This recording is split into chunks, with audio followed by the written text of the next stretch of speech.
Hello every one, നമുക്കൊരു grocery ഷോപ്പിങ്ങിന് പോയാലോ? ഷോപ്പിംഗ് മാത്രമല്ല കേട്ടോ, എനിക്ക് 2 ഹിഡൻ നെയിം കൂടിയുണ്ട് ഈ ഒരു പോക്കിന്. ഹസ്ബൻഡ് ഡ്യൂട്ടി കഴിഞ്ഞ് വന്ന് ഫ്രഷായി നേരെ വിട്ടു. ഞങ്ങൾ നടന്നിട്ടാണ് പോകുന്നത്. ഇവിടെ അടുത്തുള്ളൊരു നെസ്റ്റയിലേക്ക് എൻ്റെ ചെയ്യാം.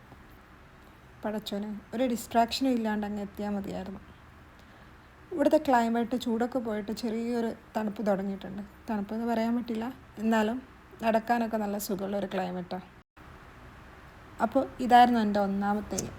ഇവിടെ കിട്ടുന്ന കല്ലുമ്മക്കായ്ക്കാണെങ്കിലും ബാക്കിയുള്ള സ്നാക്സിനാണെങ്കിലും അടിപൊളി ടേസ്റ്റാണ്. അപ്പോൾ അതും കഴിഞ്ഞ് നേരെ നെസ്റ്റോയിലേക്ക്. നെക്സ്റ്റ് മന്ത് നാട്ടിലേക്ക് പോകുന്നുണ്ട്. ഓൾമോസ്റ്റ് എല്ലാ ഷോപ്പിംഗും കഴിഞ്ഞ് പാക്കിങ് കഴിഞ്ഞതാണ്. ബട്ട് എന്തിലുള്ള ഒരു അല്ലറ ചില്ലറ പർച്ചേസിങ്. മെയിൻലി ഹസ്ബൻഡിന് കുറച്ച് ഡ്രസ്സ് വേണം. നോർമലി എല്ലാവരും പറയാറുള്ളത് ഗേൾസിന് ഡ്രസ്സ് എടുക്കുക അവർ ഭയങ്കര ചൂസിയാണ്, ടൈം കൺസ്യൂമിങ് ആണെന്നൊക്കെ. ബട്ട് എൻ്റെ കാര്യത്തിൽ നേരെ ഡിഫറെൻറ്റാണ്. ഞാൻ എത്രയും വേഗം ക്യുക്കായിട്ട് എനിക്കൊരു ഡ്രസ്സ് ഇഷ്ടപ്പെട്ട് കഴിഞ്ഞാൽ ഒക്കേഷൻ നോക്കാണ്ട് അതെടുത്ത് വാർഡ്രോബിലിടും. എന്തെങ്കിലും ഒരു ഒക്കേഷൻ വരുമ്പോൾ സ്യൂട്ടായ ഒന്നിടും.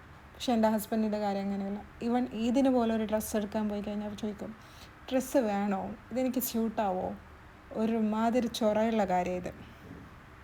അങ്ങനെ നമ്മൾ അല്ലറ ചില്ലറ ഗ്രോസറി പർച്ചേസിങ് കൂടി കഴിഞ്ഞ് ബില്ലാക്കി.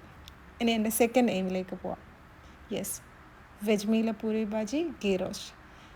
എൻ്റെ നാടൻ ഫുഡ് ക്രേവിങ്സിൽ ഞാൻ ഇവിടെയാണ് കേട്ടോ പോകാറുള്ളത്.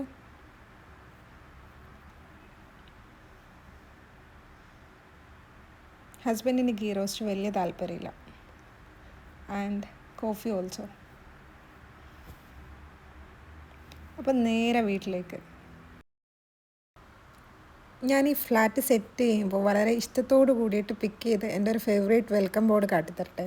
This is the one. അസ്സലാമു അലൈക്കും, സീ യു സൂൺ.